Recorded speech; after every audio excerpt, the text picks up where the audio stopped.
මෙවර IPL තරඟාවලියේ Gujarat Titans කණ්ඩායම හා දිල්ලි කැපිටල් කණ්ඩායම අතර තරඟයක් ඊයේ දිනේදී නිමවට පත් වුණා.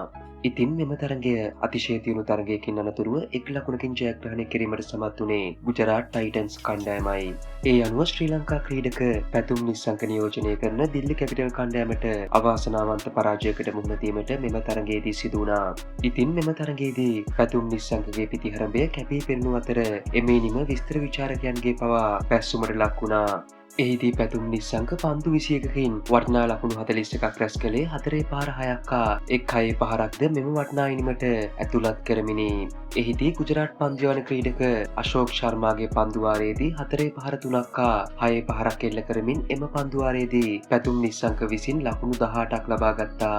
ඒ වගේම මොහොමඩ් සිරාජ් යොමු කළ පන්දුවාරයේදී ඔහුට 4 පහර 3ක් එල්ල කරමින් දැවැන්ත ප්‍රහාරයකට ලක් කරන්නට පැතුම්ට හැකියාව ලැබුණා.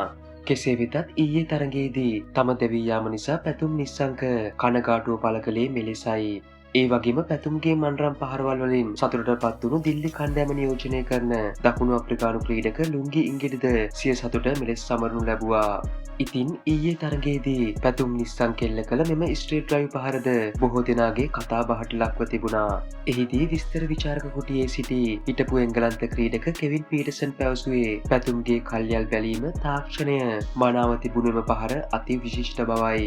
එය කදිම ඡායාරූපයකට නැගිය හැකි පහරක් බවද ඔහු එහිදී පවසා තිබුණා. ඉතින් ඊයේ තරඟයේ පරාජයට පත් වුණත් පැතුම් නිස්සංක දියත් කළ ඉනිම ගැන බොහෝ දෙනාගේ පැස්සුමට පැතුම් නිස්සංක ලක් වී තිබුණා.